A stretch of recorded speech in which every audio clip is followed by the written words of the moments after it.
Un accord tenu secret depuis plus de 5 ans, 275 milliards de dollars, un contrat signé par Tim Cook lui-même avec les autorités chinoises. Retour sur les grands arrangements et peut-être aussi sur les compromissions de Cupertino avec Pékin. La Chine ou Apple vit un cauchemar avant Noël selon Nikkei Asia qui révèle qu'il s'est passé un fait sans précédent depuis plus de 10 ans pour Apple, l'arrêt de sites d'assemblage dans la période la plus critique au moment où les usines traditionnellement tournent 24 heures sur 24. Les petits soucis de naissance des MacBook Pro, le MagSafe fait des siennes sur le modèle 16 pouces et le lecteur de carte SD est parfois capricieux. Ce sera dans Pommes, le JT de la semaine, ainsi que cette super nouvelle, l'arrivée d'i5, le podcast quotidien que vous connaissez, petit frère d'iWeek, sur Spotify. Notez d'ailleurs ce rendez-vous sur Twitter Spaces pour un chat en live avec la team iWeek i5. Ce sera lundi prochain, 13 décembre, à partir de 21h. Toutes les infos sur le fil Twitter d'iWeek et d'i5, on compte sur vous. Le dîner d'Eli avec des paradoxes spatio-temporels. J'espère qu'ils ne seront pas trop durs à mâcher. Et puis comment installer une cheminée et faire crépiter de belles bûches en quelques instants dans votre salon pour les fêtes. Je vais vous expliquer dans le tuto audio de la semaine.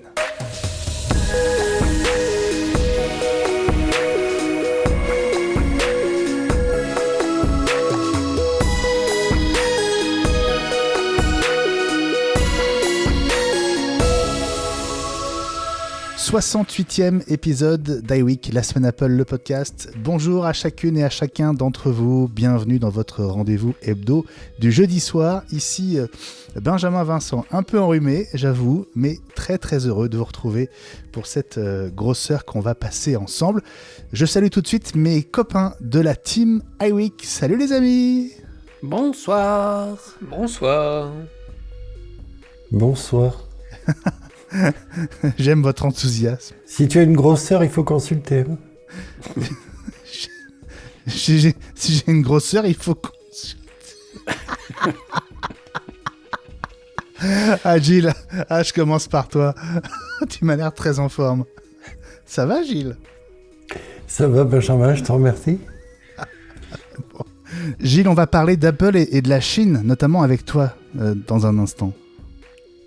Oui. À pied, comme dirait mon ami François. Ok. Il y a à la fois des problèmes d'approvisionnement, ouais. et puis des petits arrangements, on va dire entre amis, mais des arrangements d'intérêt bien compris, et ça pose quelques problèmes à mon sens. Ouais, bon, on va en discuter dans quelques secondes. Alors je me tourne vers toi, François, parce que tu as réagi, manifesté, souri depuis qu'on a commencé. Comment ça va, François? Bah ça va, ma foi, tu vois, les vacances de Noël approchent, donc ça fera du bien de pouvoir se reposer un peu après ces premiers mois assez denses, n'est-ce pas? Ouais. T'as trouvé une nouvelle maison? Ouais, alors on va pas vendre la peau de l'ours avant de l'avoir tué, parce que c'est important. J'espère bientôt pouvoir mettre plein de domotique partout, même si je sais d'avance que je serai bridé par madame, qui n'est pas dans la pièce en ce moment, donc je peux me permettre de le dire. Ouais. Mais oui, logiquement, bientôt, on pourra vraiment dire ma maison connectée, et non pas mon appartement connecté. Mais là, je t'avoue que vu le peu d'actu qu'il y a en ce moment, je me dis que finalement, c'est bien que je signe pas avant 3 mois, comme ça permettra peut-être d'avoir des actus à faire. C'est le bon moment pour être en transition, effectivement. Bon, puis je salue le quatrième du jour, Eli. Salut Eli Abitbol. Bonsoir Benjamin et bonsoir tout le monde. Comment ça va? Écoute, je sors d'un gros rhume. Je te l'ai peut-être passé virtuellement lors d'une de nos émissions, mais ça va mieux. Écoute, effectivement, moi je suis légèrement enrhumé, mais tout va bien. On est en forme tous les 4 pour passer cette heure avec vous. Cuisine au taquet, Eli, en ce jeudi? Oui, mais là, cette fois-ci, des plats un peu futuristes, parce qu'effectivement, on va parler de l'espace et du temps, mais aussi on va parler du nouveau paradigme. Oh là là. Attention. Attention. Bon, comme chaque semaine, Pommes, le JT de la semaine, les rumeurs de la semaine et le tuto audio, je vais vous expliquer comment installer un feu de cheminée dans votre Apple TV, enfin, dans votre Apple TV, on se comprend. Sur une belle télé, ça le fait, et particulièrement au moment des fêtes. Pour nous soutenir, puisque vous le savez, iWeek est gratuit, patreon.com/iWeek, c'est sans engagement, mais votre soutien est essentiel. D'ailleurs, Gilles, aujourd'hui, tu étrennes un nouveau système d'enregistrement dont l'achat a été rendu possible directement par nos contributeurs. Raconte-nous ce que c'est. Alors, c'est un enregistreur Zoom qui permet de, comme je te livre un son pourri semaine après semaine, qui te demande des heures de post-production pour rattraper le coup. On a fait l'essai de ce Zoom F2 Bluetooth qui permet d'enregistrer le son directement avec un micro-cravate, une lavalière, et puis de le déclencher grâce à une appli sur l'iPhone, ce qui permet d'éviter les clics qui sont toujours gênants. Et puis l'intérêt, c'est de pouvoir déclencher une captation quand on est seul opérateur à une caméra, quand on fait une interview et qu'on ne veut pas avoir un énorme micro floqué avec le nom de la chaîne. Vous voyez dans quelle direction mon regard se tourne. Bon, en tout cas, voilà, le son de ta voix donc, est produit par ce nouvel ensemble micro-enregistreur numérique qu'on doit à nos contributeurs. Donc, merci infiniment à vous pour nous soutenir. Donc, l'adresse patreon.com/iWeek à partir d'1,50€ par semaine. Rejoignez celles et ceux qui ont permis cet achat, ceux qui nous font l'amitié de nous soutenir. On est persuadé que vous pouvez être beaucoup plus nombreux et on a besoin de chacun de vous. Nous suivre via Twitter @iWeekNews et le hashtag iWeekLSA comme la semaine Apple pour que vos messages nous parviennent. On adore échanger avec vous entre les épisodes. Et puis high five, mais on va en reparler. Plus de 20 épisodes par mois, l'essentiel de l'actu Apple au quotidien. Déjà près de 70 épisodes et désormais aussi high five sur Spotify en plus d'Apple Podcast. Oui. C'est une très bonne nouvelle, on va y revenir tout à l'heure. Essayez high five et abonnez-vous. Voilà pour le décor les amis.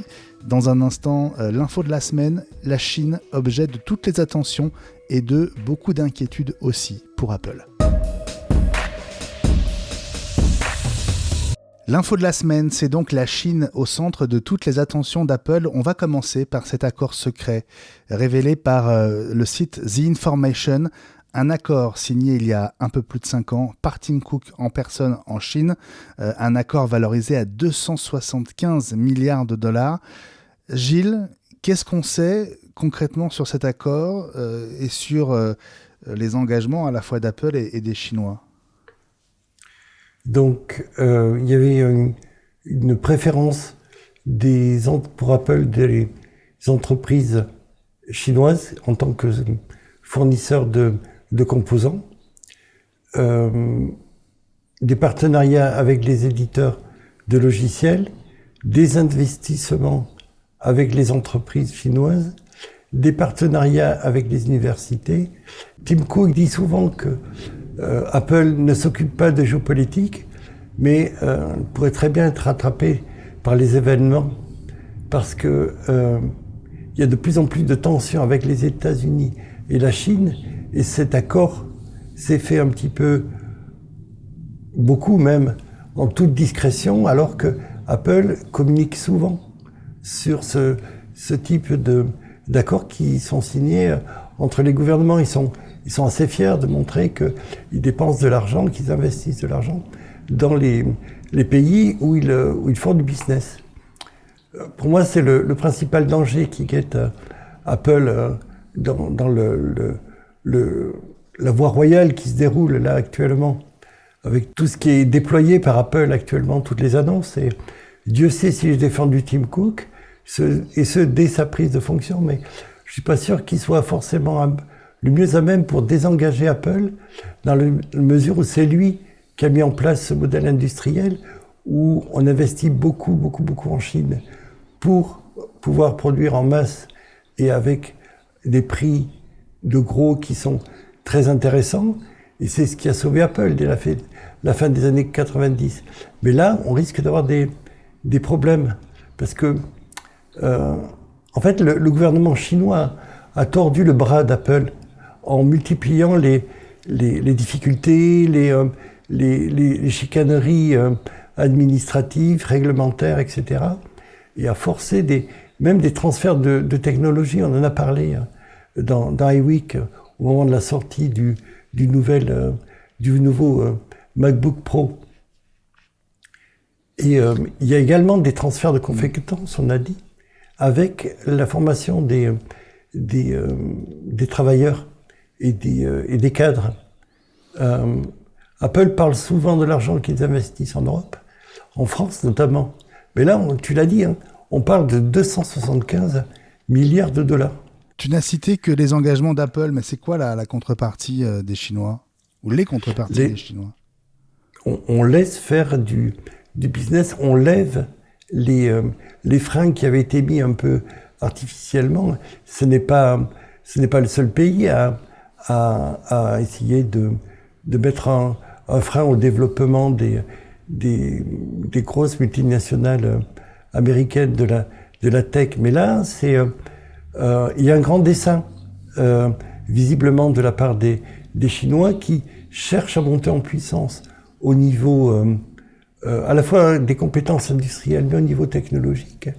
Et il fallait demander à Apple, extirper d'Apple ce qui fait l'essentiel de sa différence et la valeur de son modèle. C'est pas un hasard si Huawei, en même temps, a bénéficié de ces transferts de technologie, mais également du coup de pouce des autorités chinoises, puisque il y avait un grand coup de boost sur le patriotisme économique et industriel à ce moment-là. Élie, tu voulais intervenir, réagir. Oui, en fait, les dates sont très importantes dans le déroulé, puisque l'accord a été signé il y a plus de 5 ans, donc sous une administration Obama qui était plutôt favorable à la Chine et au rapprochement avec la Chine. Puis après, Apple ne l'a pas annoncé, mais il faut bien voir que l'administration avait changé et l'administration Trump qui a succédé à Obama était plutôt très dure face à la Chine. Et je pense, sans être dans le secret des dieux, qu'Apple a fait plutôt profil bas, puisqu'il y a eu effectivement des réactions contre Huawei qui avaient pu bénéficier, Gilles vient d'en parler, un peu de je crois pas. Mai 2016, mai 2016, je crois que Trump était déjà aux commandes. Hein. Non, novembre. Novembre, l'élection présidentielle américaine. Ah oui, ok, d'accord. Okay. Mais, et ça... enfin, c'était juste pour apporter un peu de contexte, parce que c'est effectivement curieux qu'Apple n'ait pas parlé d'un accord à 275 milliards de dollars, enfin, ou valorisé aujourd'hui à ce prix-là, alors qu'effectivement, ils ont plutôt tendance à en parler largement. Donc là, pourquoi est-ce qu'ils se sont tus pendant 4 ans? Mais là, on en reparle, mais entre-temps, l'administration a rechangé. Donc, il est encore à nouveau favorable à la Chine. Alors, ça peut expliquer la partie communication. Après, on peut discuter, et, effectivement, est-ce que c'est un accord favorable à Apple? À quel point est-ce que c'était indispensable pour Apple, pour accéder au marché chinois, de faire un certain nombre de concessions? Et juste pour terminer et compléter, rappelez-vous qu'on a aussi parlé de ce data center chinois, enfin, qui au départ appartenait à Apple et qui ensuite est passé sous contrôle chinois, le cryptage des données. C'est-à-dire que pour travailler avec la Chine, il faut vraiment faire beaucoup de concessions, et certaines qui sont juste le contraire de ce qu'Apple prétend faire dans le reste de la planète. François, c'est bien le problème de cet accord, c'est que bon, d'abord il est secret, donc quelque part on se demande forcément s'il n'est pas un petit peu borderline, et puis ça va loin. Ouais, j'ai eu l'occasion de le dire dans High Five hier matin, c'est vrai que je trouve ça assez particulier. Pour moi, c'est un peu comme si Apple avait acheté son droit de passage en Chine et le droit de s'implanter, le droit de faire du business. Et moi, personnellement, ça m'a un peu choqué. Et on peut aussi se demander dans quelle mesure ça va pas donner des idées à d'autres pays en disant bah vous êtes bien gentil Apple, mais on vous accorde le droit, mais en échange il faudra faire du développement, etc. Parce qu'on parle quand même de 275 milliards de dollars, c'est énorme. Mais C'est d'ailleurs, pas une bouchée de pain. on va en parler. Je crois qu'il y a aussi des conditions de préférence locale et nationale qui sont assez strictes en Inde aussi, pour pouvoir Et vendre. quand on voit qu'en Europe, on n'arrive même pas à se mettre d'accord sur la taxation, c'est un peu triste quand même. Et les Russes s'y sont mis aussi. Mais il y a aussi quelque chose au niveau industriel. Alors, bien entendu, vous l'avez dit, on ne mange pas avec le diable, même avec une très longue cuillère. Mais en termes industriels, Apple a dû faire des concessions énormes pour les transferts de concurrence, mais c'est la pérennité même du modèle industriel qui repose sur Taïwan indépendante, avec Foxconn et TSMC maintenant, et de bonnes relations commerciales entre les États-Unis et la Chine. Même l'administration actuelle américaine actuelle commence à être très très ferme vis-à-vis de la Chine et des relations et des visées que la Chine continentale peut avoir sur Taïwan. Et la Chine ne fait pas mystère de vouloir faire rentrer l'ancienne Formose, de gré ou de force, dans le giron chinois. Et qu'est-ce que vont devenir les approvisionnements d'Apple en cas de crise majeure, même si TSMC a annoncé la construction de 2 nouvelles usines de production au Japon et en Arizona. Est-ce que la révélation de cet accord secret pourrait fragiliser, voire mettre Tim Cook en difficulté ? Moi, je pense, oui. Pas tellement d'un point de vue business, parce que je pense que les actionnaires sont très contents, mais plutôt d'un point de vue moral, déontologique, vis-à-vis de l'opinion américaine, notamment. En termes d'image, mais même partout, même ici dans la Cambrousse, on commence à dire oui, Tim Cook, l'esclavagiste qui fait travailler les usines de travail forcé des Ouïghours. Elie ?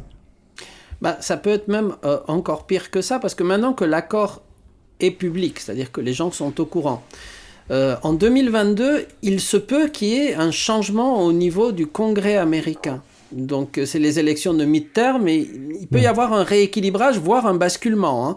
Et si les républicains sont majoritaires dans une des 2 chambres ou dans les 2 chambres, la première chose qu'ils vont faire, c'est aller regarder ça de très près.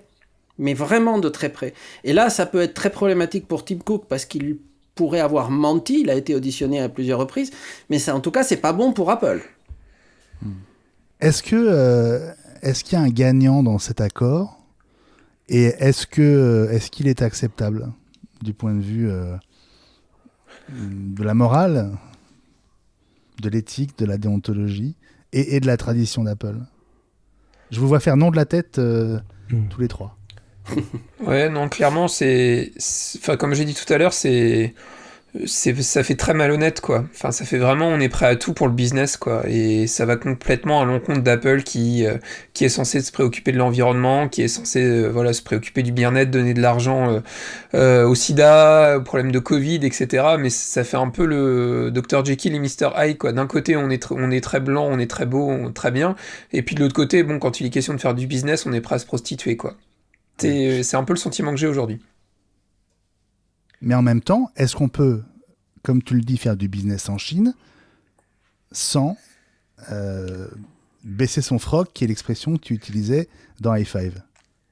Oui, si tu es allemand. Les Allemands l'ont fait, mais c'est les seuls, à ma connaissance, qui ont eu une position ferme sur leur technologie, leur machine-outil, et qui ont gagné contre la Chine parce qu'ils n'ont jamais cédé. Le problème, c'est si tu cèdes une fois, après c'est mort. Ils savent que tu as cédé et ils ne te lâchent plus.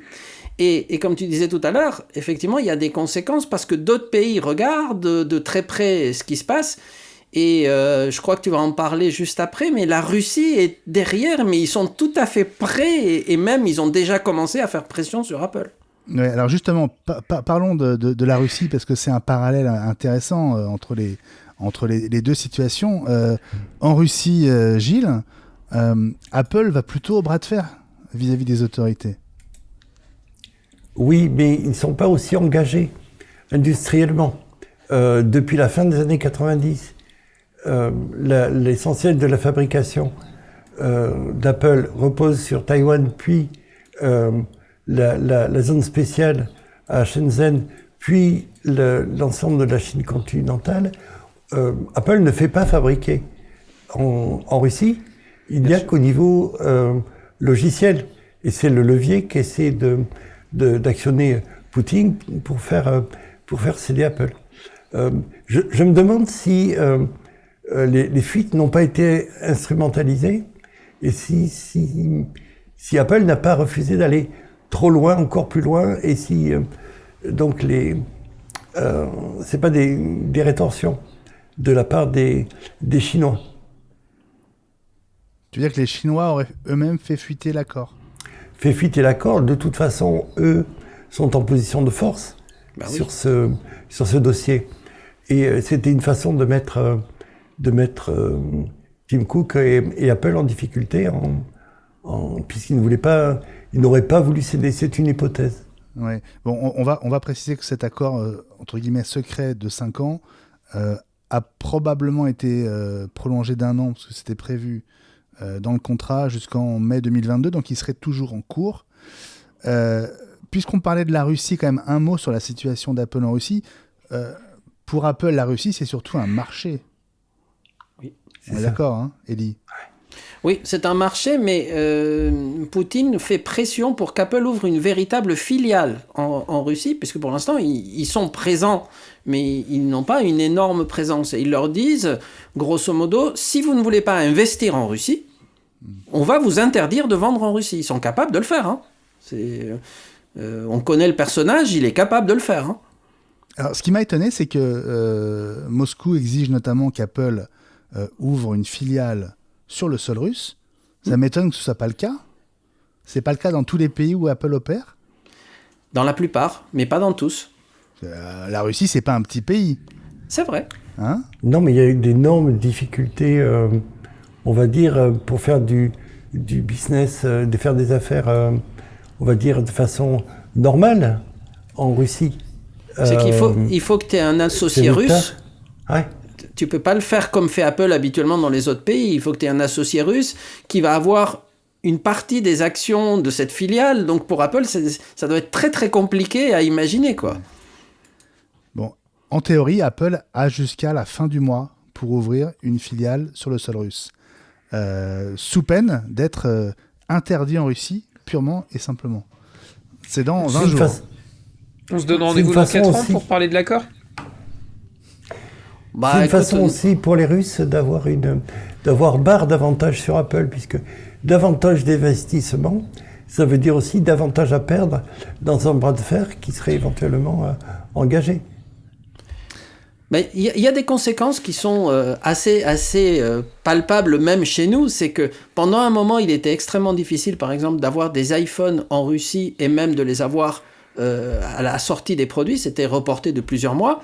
Et on avait des quarts de Russes qui débarquaient chez nous, mais aussi dans les autres boutiques, dans les Apple Store, un peu partout, et qui repartaient avec des valises d'iPhone. Il y avait un marché noir incroyable qui s'est calmé lorsque les produits ont été disponibles en Russie.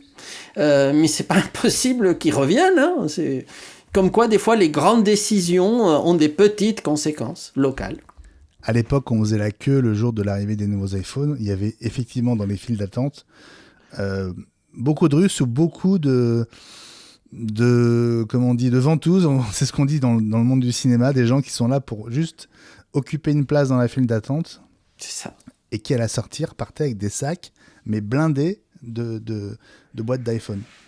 Oui, qui payaient plein pot, hein, en fait. Hein, ouais. C'est ça qui est fou. Ouais. Il y avait des collecteurs dans le port de San Francisco qui récoltaient ce que les milliers d'abeilles avaient été cherchées. Ils en avaient pris, à l'époque c'était 4 maximum, mais ils récupéraient les iPhones pour les envoyer et les vendre sur le marché. On parle de marché gris quand c'est comme ça en Chine continentale.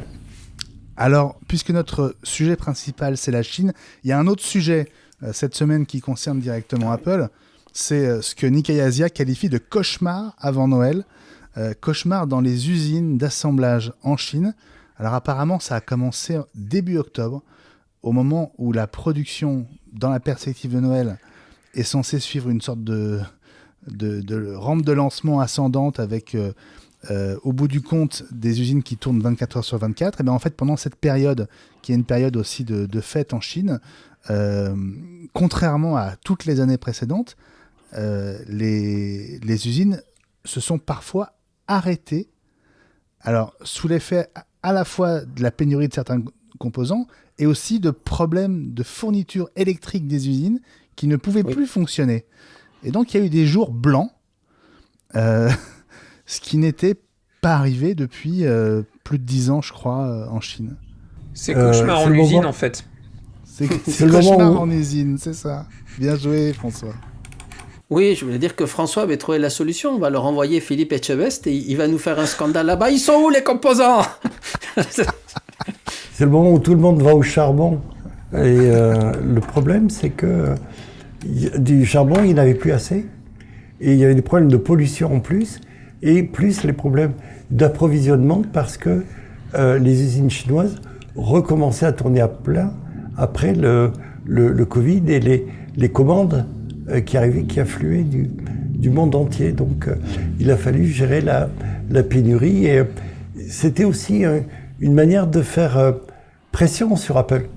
Dans la mesure où si vous n'êtes pas sage, si vous n'êtes pas gentil, vous n'êtes pas prioritaire, les usines de vos fournisseurs ne sont pas prioritaires pour la fourniture d'électricité. Bon, ça donne, en septembre et octobre, la production d'iPhone 13 de la gamme aurait été 20% inférieure à ce qui était prévu, malgré le reroutage de certains composants, on en a parlé ici, notamment destiné au départ à l'iPad mini 6, donc reroutage vers les chaînes d'iPhone. Et puis pour l'iPad, on parle de 50% seulement de ce qui était prévu en termes de production. Bon, on va suivre le dossier chinois dans les jours et dans les semaines qui viennent. Dans un instant, Pommes, le JT de la semaine.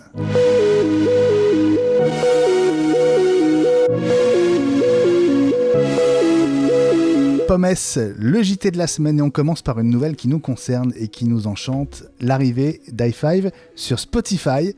Votre réaction, les amis? Eh bien, on est très contents. Ouais.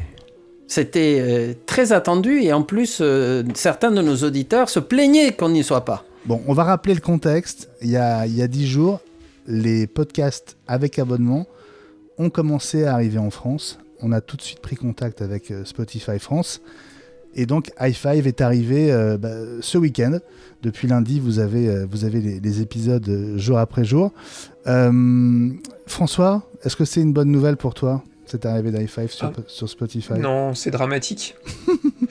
Non, c'est dramatique pour une raison, en fait, c'est que ça montre bien qu'on est très déçu par Apple Podcast. Je pense que si on était complètement satisfait par ce qui est proposé par Apple, on se serait peut-être moins posé la question d'aller regarder ailleurs. Mais c'est vrai que voilà, c'est un peu du grand n'importe quoi du côté d'Apple Podcast. Il va être temps de remettre les choses à plat. L'application, elle mériterait un gros ravalement. Il y aurait moyen d'optimiser tout ça. Moi, ça m'arrive régulièrement de devoir killer l'application sur mon iPhone parce qu'elle est plantée. Enfin, je suis hyper déçu par Apple Podcast, et c'est vrai que je reste, moi j'ai un abonnement Apple Music, etc., donc je continue à utiliser les outils Apple parce que je les trouve, voilà, c'est simple, on démarre sur un, on continue sur l'autre et ainsi de suite, mais je suis très déçu par Apple, et donc du coup, voilà, Spotify, ça peut être une bonne solution, et puis comme tu l'as dit, ça avait été demandé par certains de nos auditeurs, et c'est toujours un plus, et plus on sera présent sur des plateformes différentes, je pense mieux ce sera pour développer notre auditoire. Absolument. On va rappeler que sur les podcasts, Spotify fait désormais à peu près jeu égal avec Apple Podcast en termes d'audience. Donc en arrivant sur Spotify, potentiellement, on double l'audience potentielle d'un podcast. Donc c'est super important pour nous. Pour être tout à fait honnête, je m'attendais à ce que Spotify ait davantage préparé le terrain, et j'espérais qu'on trouve sur Spotify des fonctions qui n'existent toujours pas sur Apple Podcast pour nous les éditeurs. Je pense notamment à la possibilité de générer des abonnements payants, etc.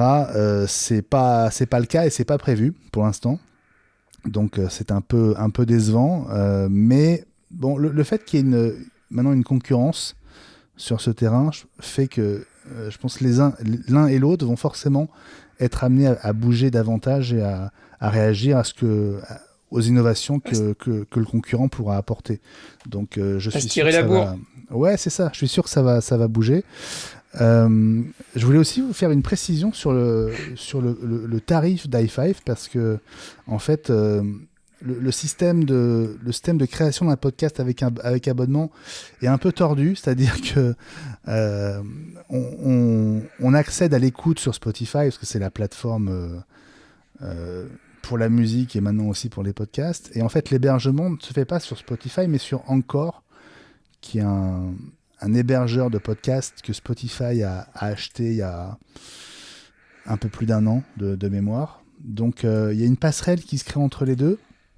Ça crée une interface quand on va sur i5 sur Spotify qui n'est pas complètement claire. Vous me direz ce que vous en pensez, les garçons, mais bon, il y a 2 boutons s'abonner par exemple. Il y a un bouton qui est un bouton Spotify qui fait juste qu'on s'intéresse au podcast. Donc s'il y a des épisodes gratuits, des bandes annonces, des trailers et des bonus, vous pourrez y avoir accès en cliquant simplement sur ce bouton s'abonner. En revanche, si vous voulez réellement vous abonner à i5 et au contenu payant, il y a un autre lien juste à côté qui vous emmène en fait sur l'interface d'Anchor, et c'est sur Anchor, c'est sur l'interface d'Anchor qu'en fait vous mettez vos infos de carte bancaire, etc. pour vous abonner réellement au contenu payant. Ça, c'est pas super fluide et super clair encore, je trouve, dans l'interface, etc. Bon, la bonne nouvelle, c'est qu'on a un interlocuteur chez Spotify en France, c'est que c'est un interlocuteur et preneur de nos retours, et j'ai senti la volonté de débugger, de faire progresser le système très vite. Donc ça, c'est super encourageant, et j'ose croire qu'Apple se bougera un peu les fesses en voyant qu'en face, il y a un petit peu de répondant. Ou pas. Et puis donc mettre le t-shirt de François.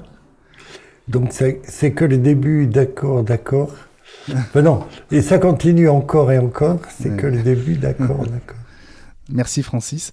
Et sur le tarif, alors en fait Spotify et Anchor encouragent les éditeurs à choisir certains paliers. Donc il y a un palier à 1 euro qui était clairement trop bas pour nous. Et le deuxième palier est à 4,99. Et c'est vrai que dans une logique autour de la notion de 5, 5 infos, 5 minutes, 5 jours, j'ai fait passer le prix d'abonnement à 4,99 par mois sur Spotify. Il va être modifié sur Apple Podcast. Donc i5 vous coûtera 1 euro de plus par mois. On en a aussi un peu besoin pour que, on va dire, le boulot qu'on fait soit un tout petit peu rémunéré à sa juste valeur. C'est encore très très anecdotique, hein, je vous le cache pas, mais disons que voilà, dans une approche globale, c'est plus logique qu'i5 avec le boulot qu'on fait et avec la vingtaine d'épisodes par mois soit à 4,99 partout. Donc je voulais aussi vous prévenir de cette modification. Voilà. Merci, chers auditeurs, de vous abonner. Gilles, ça représente quoi pour toi cette ouverture sur Apple Podcast pour les podcasts avec abonnement et notamment pour nous? Apple n'arrête pas de répéter qu'ils adorent la concurrence, que c'est ça, etc. Bon, là, ils sont servis dans Tact. Donc on va voir comment ils vont réagir. On a assez râlé après leur manque de réactivité. On va voir si ça va leur servir un peu d'aiguillon. Et puis, non, je suis ravi que ça ouvre un peu l'éventail de la diffusion. C'est on touchera potentiellement de gens, et meilleur ça sera pour nous. Ça fait, on fait ça pour être écouté et pour toucher des gens et partager cette passion. Et puis il y a une autre raison à l'évolution du prix, et ça je pense que c'est... Bon, est-ce que c'est un bug? Je ne sais pas, mais en fait vous fixez un prix, et le prix reste le même, quelle que soit la devise. C'est-à-dire que si vous habitez aux US, Spotify va vous facturer $4,99 pour i5, ce qui n'équivaut pas à €4,99. Et donc, si on avait mis i5 à $3,99, ça le mettait aussi à $3,99. Donc voilà, dans une logique de pas trop perdre. Ça aurait coûté moins cher à Tim Cook, mais bon. Voilà, c'est ça. Voilà, donc cette grande nouvelle, l'arrivée d'i5 sur Spotify. Ah oui, l'autre élément manquant aussi, c'est que pour l'instant, il n'y a pas de possibilité de prévoir avec les abonnements de période de gratuité. Ce qui est le cas sur Apple Podcast. Donc là, sur Spotify, on s'abonne ou on s'abonne pas. C'est un peu plus brut de fonderie, on va dire. Mais voilà, c'est le début et j'imagine que ça va évoluer assez vite. Voilà, on passe au reste de l'actu, mes amis, toujours dans le cadre du JT de la semaine. Et on commence par cette plainte déposée par le Gest en France contre Apple devant l'autorité de la concurrence afin, je cite, de lutter contre les restrictions excessives imposées par Apple aux éditeurs. Vous vous souvenez peut-être qu'il y a un an, on avait reçu Bertrand Gier, le patron du Gest, qui avait envoyé à Tim Cook une lettre ouverte pour demander à Apple un taux réduit de commission sur l'App Store pour les éditeurs de presse, les éditeurs en ligne, Le Figaro, Le Monde, etc. Sur le site du Gest, donc un an plus tard, on peut lire ceci: le constat est clair, le meilleur moyen d'obtenir des avancées d'Apple, c'est l'attaque. La firme se trouve d'ailleurs au centre de dizaines d'affaires dans le monde. Aux États-Unis, une class action a permis d'obtenir quelques concessions sur des principes jusqu'ici gravés dans le marbre, notamment sur la commission de 30% prélevée par Apple sur les paiements in-app. Le Gest a souhaité s'attaquer à l'ensemble des restrictions excessives susceptibles de porter atteinte à la concurrence et d'asphyxier le marché français de l'édition en ligne. On a contacté le Gest pour qu'il participe à iWeek. Apparemment, ils sont dans un rapport de force assez tendu avec Apple et ils ont préféré dans un premier temps ne pas s'exprimer publiquement au-delà de cette plainte qui a donc été déposée.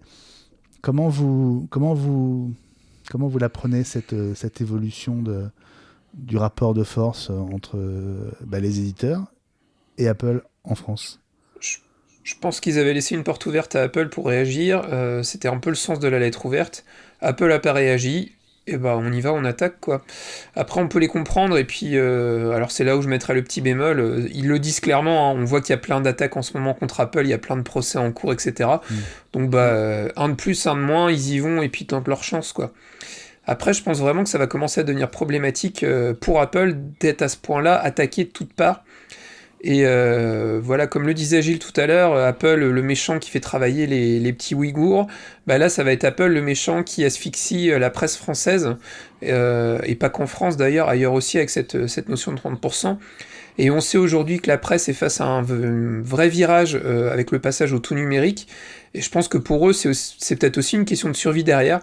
On sait que l'État français subventionne énormément la plupart des groupes de presse quand même, il ne faut pas l'oublier. Et voilà, si un jour le gouvernement on décide d'arrêter de subventionner la presse, comme c'est le cas actuellement, il faudra bien qu'ils trouvent de l'argent, et l'argent il est peut-être aussi à gratter du côté de ces 30%, quoi. D'autant que Google est obligé de rémunérer, ce qui est normal, puisqu'il siphonnait l'essentiel de la valeur ajoutée. Là on est, François l'a très bien dit, on va faire un procès, parce que dans tous les procès qui sont intentés à Apple, il y en a qui sont fondés, d'autres, et pas mal, qui ne le sont beaucoup moins. Il y a parmi les demandes du Gest, il y a ce fameux accès aux données personnelles des abonnés qui n'est pas forcément dans l'intérêt justement de l'abonné. Je ne sais pas si vous avez été abonné à des journaux papier, je ne parle pas d'iCreate, où ils sont extrêmement réglo, mais Libé, Le Figaro, Le Point, l'Express, le Nouvel Obs.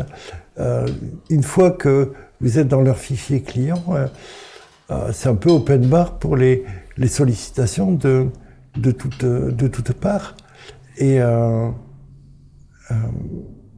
comment dire, on va le voir peut-être avec Tile, les gens qui, une fois que vous avez donné votre accord pour l'utilisation des données personnelles en laissant une case cochée, c'est fini. C'est très très difficile de revenir en arrière. Élie, toi qui connais bien les rapports de force avec Apple, ou la diplomatie on va dire. Ouais, ils aiment pas du tout être attaqués. Donc quand ils peuvent pas faire autrement, bah, ils transigent ou ils cèdent, mais ils se battent jusqu'au bout. Et ils sont très rancuniers par rapport à ça. Donc quand on veut les attaquer, il faut vraiment avoir les moyens. Ils ont les moyens de faire durer le procès pendant 10 ans. Et de le faire en sorte que ça se passe en anglais avec des traducteurs de chaque côté.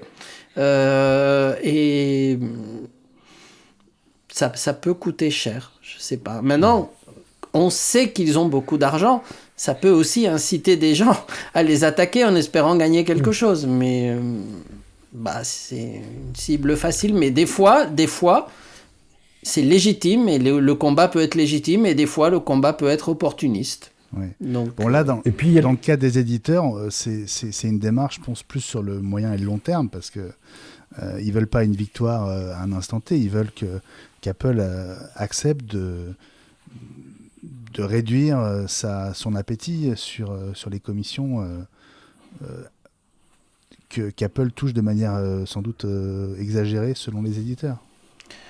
En fait, il faudrait vraiment être un expert dans cette partie-là, et c'est un sujet intéressant, donc il faudra peut-être qu'on se renseigne un peu plus et qu'on revienne. Est-ce que ces 30% dont on a déjà parlé pour l'App Store logiciel, est-ce qu'ils sont mérités? Est-ce qu'ils se justifient? Parce que derrière, il y a les hébergements, il y a les serveurs, il y a la présentation de ces produits. Est-ce que ça les vaut? Est-ce que ça le vaut? Est-ce que ça le vaut pas? Moi, je suis pas capable de dire si Apple se gave en mettant 30% ou s'ils font un bénéfice logique comme toute société qui met des services et des moyens à disposition de gens. Après, avant qu'Apple fasse ce genre de choses, ceux qui avaient essayé de le faire tout seuls dans leur coin n'ont pas réussi. Est-ce qu'il ne faut pas passer par Apple pour être visible à un niveau national, voire international? Et est-ce que, dans ce cas-là, ça vaut ce prix-là? J'essaye pas de défendre Apple, hein. Je dis juste que je ne connais pas et je ne sais pas s'ils se gavent ou si c'est une juste rémunération des moyens qu'ils mettent en face. Je me souviens l'année dernière de ce que disait Bertrand G. Il disait que pour eux, Apple devrait davantage se contenter d'un pourcentage d'apporteurs d'affaires, en fait. Et sur une durée assez limitée, peut-être sur quelques mois, ou sur, je me souviens plus exactement du délai qu'il envisageait, mais c'était maximum sur 1 an et peut-être un peu moins d'ailleurs. Honnêtement, Apple est une entreprise qui est là pour gagner de l'argent et surtout depuis qu'Apple rémunère ses actionnaires qui, eux, sont avides. Hein. Il y a des fonds de pension et autres qui, eux, veulent de l'argent tous les trimestres, etc. Est-ce que si on disait, en fait, apporteur d'affaires, on va donner quoi, 5%? Est-ce que pour 5%, Apple serait intéressé par conserver ce service ou est-ce qu'il dirait pas, écoutez, vous nous obligez à faire ce genre de choses, c'est un service qui est pas rentable, clac, on le ferme, point. Ouais, après, faut pas oublier que ça fait vendre. Non. C'est un service supplémentaire, une commodité, mais les gens passer par une application ou un navigateur et un enregistrement sur le site, comme on le fait pour ordinairement avec Safari, ça change pas grand-chose. Je me demande si c'est pas aussi sauf une que façon beaucoup de gens peser. Non, Gilles, beaucoup de gens le font par l'appli. Oui. Ouais, parce que c'est simple. Les éditeurs adoreraient que tous les lecteurs s'abonnent via le site de leur quotidien ou de leur magazine, mais c'est pas le cas. Oui. C'est ça. Mais il y a surtout le fait, je me demande si c'est pas une façon pour le geste de peser sur les négociations qui doivent être en cours pour Apple News Plus, qui n'existe toujours pas en français. Est-ce que c'est pas à ce niveau-là que la répartition de la manne est en train de se discuter? Il y a peut-être un autre enjeu, effectivement, en parallèle, tu as raison. Bon, on va en reparler. Bertrand Gier, évidemment, le bienvenu quand il veut dans iWeek pour venir nous expliquer les enjeux de ce bras de fer, de cette relation je t'aime moi non plus entre Apple et les éditeurs de presse. On y reviendra. Cette panne d'Amazon Web Services, on en parle moins que la panne d'OVH il y a quelques semaines, mais pourtant elle touche le monde entier. D'ailleurs, je parlais de Anchor tout à l'heure, l'hébergeur des podcasts pour Spotify. Si vous allez sur la page d'Anchor, il y a un bandeau qui vous prévient qu'effectivement, à cause d'une panne majeure de AWS, une partie de leur service est à l'arrêt. On vit une panne mondiale en ce moment, Elie ? Oui. Et Amazon est en train d'essayer de la résoudre, mais ça touche quand même des énormes services de streaming, en plus des hébergements AWS, mais ça touche des gens comme Disney+, qui sont pas des petits acteurs quand même. Wow. Ça touche au niveau mondial McDonald's, donc l'appli McDonald's et les réservations et les commandes en ligne de McDonald's. Donc tu imagines que c'est vraiment de très très très très gros acteurs. Waouh. Aucun de vos services ne sont impactés, Gilles, François ? Là, à l'heure où on se parle ? Non. Moi, de toute façon, nous, pour la fac, on est chez Microsoft, Office 365. Donc, voilà. Bah voilà, t'es tranquille. Ouais, mais ça peut leur arriver aussi. Faut pas... Bien sûr. Ça peut leur arriver à tous. On passe à nos machines préférées, les MacBook Pro. Après le MagSafe, le lecteur de carte SD pose des problèmes à certains utilisateurs.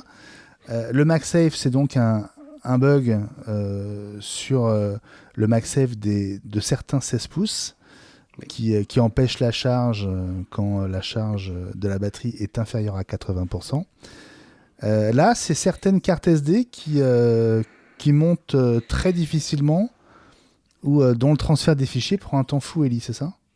C'est ça, exactement. Donc, alors que ça devrait être instantané, des fois, on attend vraiment un moment, un long moment, donc à se demander, et certains retirent la carte, la remettent, ce qui n'améliore pas forcément les choses. On a déjà connu à certains moments des disques durs qui avaient du mal à monter. Ça avait été réglé, on n'en parle plus parce qu'on a oublié. Mais on a maintenant l'habitude d'avoir des machines très rapides qui répondent instantanément. Donc quand on met une carte SD, on veut que la carte SD elle apparaisse sur le bureau. Voilà, c'est comme ça. A priori, Apple va le régler par une mise à jour logicielle. Ouais. Encore un petit bug qui a échappé au contrôle de qualité. Tu disais, dans i5, ça ne serait pas arrivé du temps de Steve Jobs. Non, parce que le service qualité était implacable et un système sortait lorsqu'il était vraiment testé à fond. Là, Apple, ils sont un peu plus laxistes ou ils ont viré une partie de l'équipe, je sais pas, parce que c'est un coût, c'est un coût important. Mais on en a parlé déjà plein de fois. Les versions d'iOS ou de macOS ne sont plus aussi fiables qu'avant. Elles finissent par l'être au bout d'un certain nombre de mises à jour. Mais les petits bugs de début, malheureusement, ils sont toujours là. Ça devient une habitude. Gilles ? Il y en a toujours eu et il y a beaucoup plus d'OS et de versions de machines à vérifier. Du coup, c'est pas étonnant qu'il y ait de plus en plus de bavures. Et on a connu des plantages monumentaux. Je me souviens des disques durs FireWire effacés lors de la mise à jour d'OS 10, je crois que c'était Panther.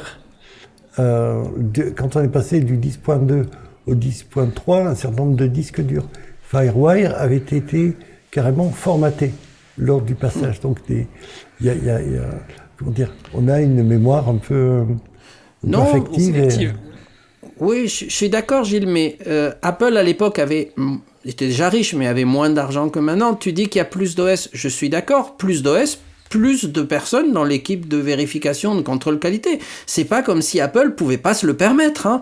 Je pense que c'est très mauvais pour leur image de marque que ça sorte dans les sites, que des utilisateurs hésitent à acheter la machine en disant attends. D'abord, ils vont régler le problème, ensuite, on verra.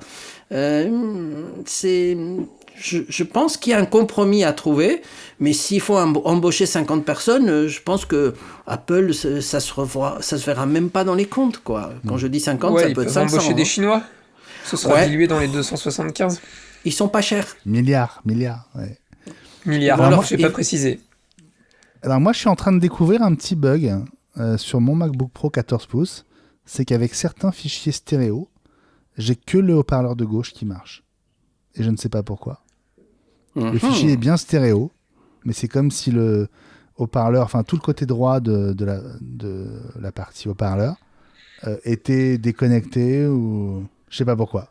Le fichier est bien stéréo. Il n'a pas fait un AVC ton Mac, non? je sais pas. Et je lis un autre fichier audio stéréo et là j'ai bien les deux côtés qui jouent. Donc j'essaye de comprendre. Je pense que je vais finir par aller faire un tour à l'Apple Store et puis. Est-ce que c'est un fichier audio Apple Music? Oui. Bon. C'est une bonne question. Je vais vérifier. Il faut que je fasse un truc un peu carré pour tester, mais oui, parce que sinon, ils vont te poser la question. Hein. Ouais. Moi, j'ai l'habitude de ce truc-là. Il vient d'où votre fichier? Ah, je l'ai récupéré. Non, monsieur. Regardez votre fichier. Ça m'est arrivé plusieurs fois, et donc là, je me suis dit qu'il y avait vraiment un problème, mais voilà, il faut que je cerne vraiment précisément les contours et dans quel cas ça arrive. Mais je vous en reparlerai. Yes. Il y a un souci. Il y a un souci sur les HomePod mini aussi, c'est-à-dire cette stéréo qui devient mono, qui passe d'un HomePod à l'autre, et puis les coupures qui sont assez insupportables au moment de l'écoute. Mais je parlais hier avec un autre vieux de la vieille qui avait gardé cette habitude de ne jamais acheter une machine, on en reparle régulièrement, de ne jamais acheter la machine quand elle sort et toujours attendre la mise à jour et même la révision B avant de se lancer et d'ouvrir son portefeuille. Mais ça gâche le plaisir. Nous, on a toujours envie d'avoir la dernière machine. S'il faut attendre la machine de l'an d'après, ça fait très has-been. Hein. Ouais. Dit-il alors qu'il n'a toujours pas changé son MacBook Pro 16. Mais bon, je vais finir par le faire. On parle d'iOS 15.2 qui devrait sortir avant Noël, hein, donc d'ici 15 jours.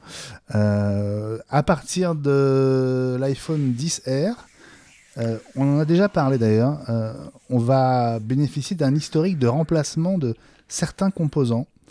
Alors, pour les 10R, 10S, 10S Max et SE2, seule l'info sur la batterie sera disponible, c'est-à-dire qu'on saura quand elle a été changée et s'il s'agit d'une batterie d'origine.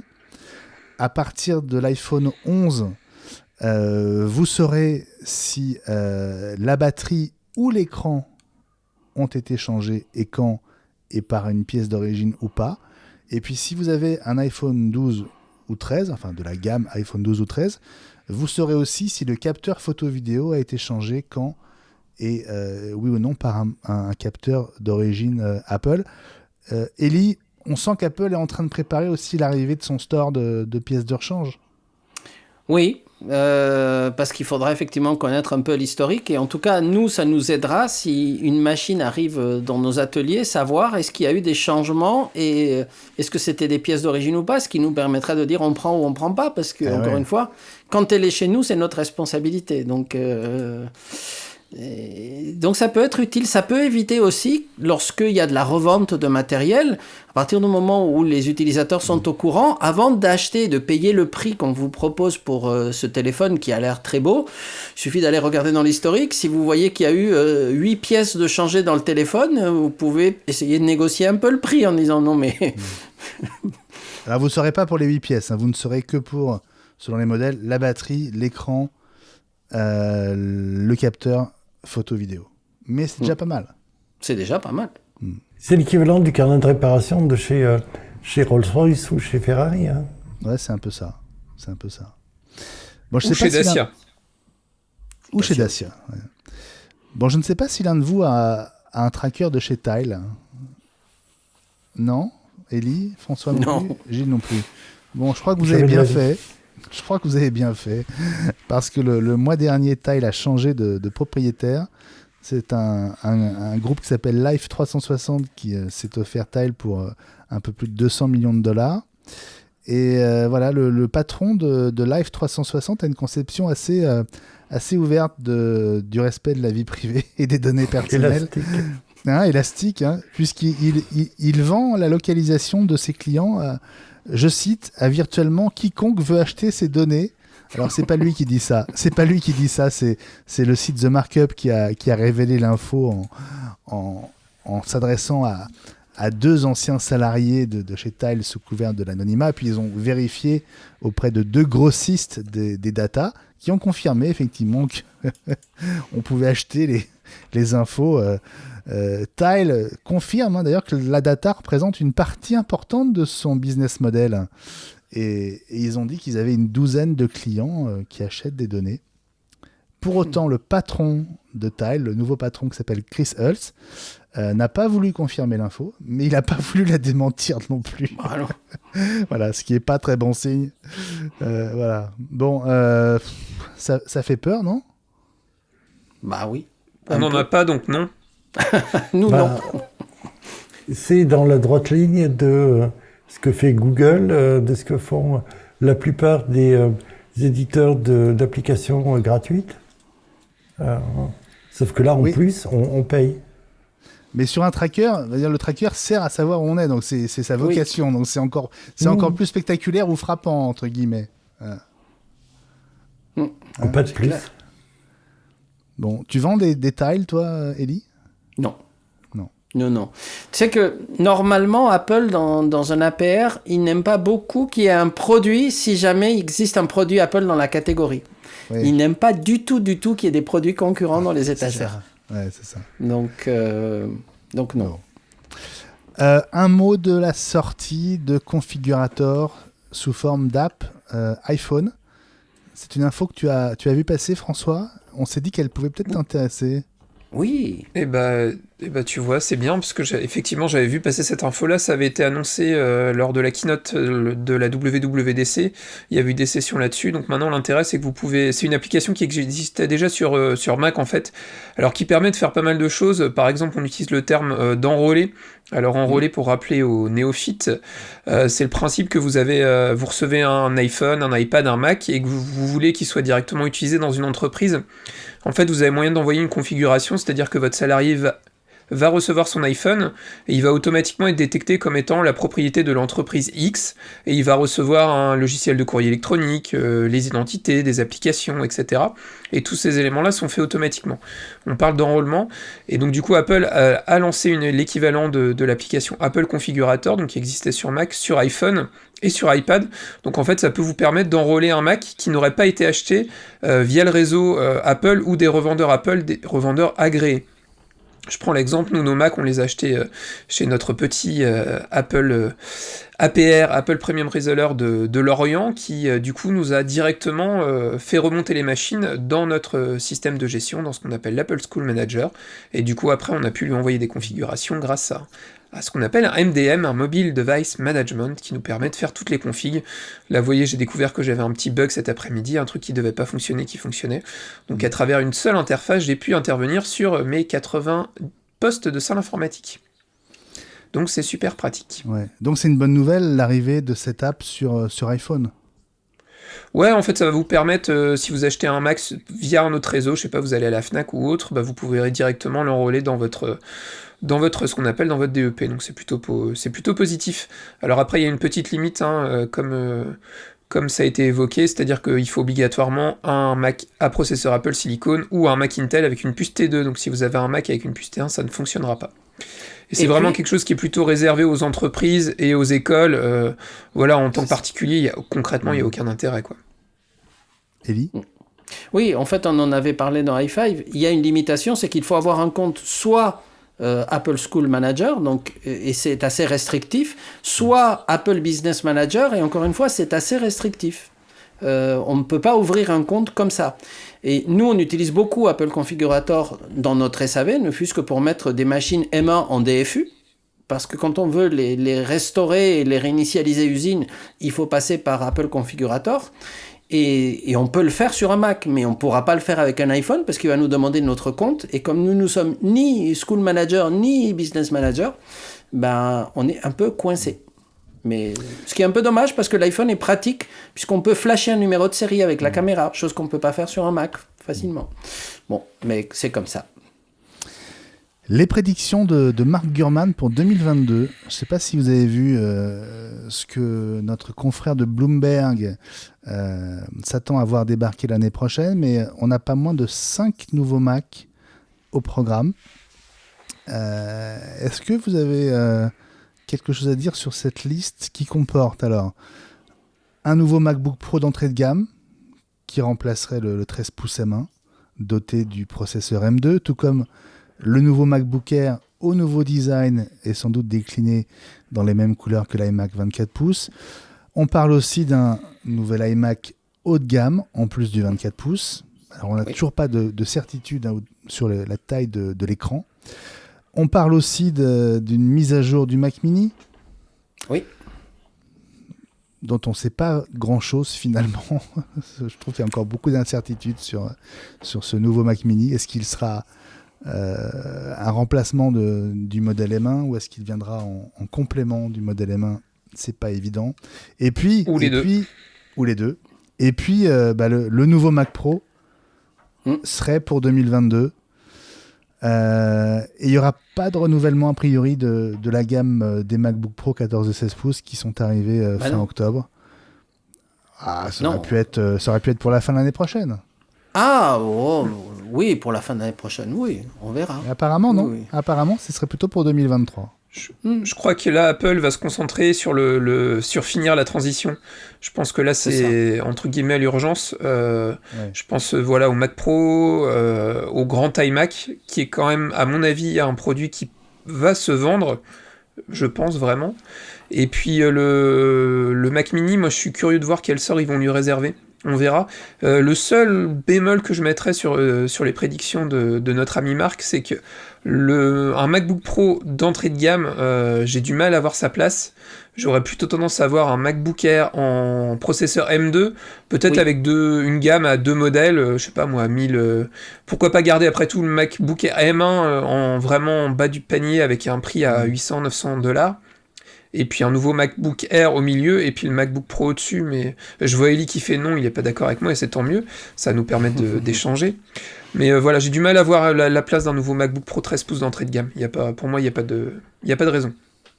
En fait, ça serait un changement énorme dans le cycle Apple. Les machines durent généralement 1 an ou 1 an et un peu plus, mais elles se remplacent. C'est-à-dire s'il y a un nouveau MacBook Air, et ça semble confirmé, il aura un processeur M2 qui sera le remplaçant entrée de gamme du M1. Il aura plus de couleurs, il aura un fond blanc, on en a parlé, un clavier blanc. Donc ça, c'est ce qu'on lit à droite et à gauche. Mais à partir du moment où il existe, il remplace purement et simplement la machine M1 existante.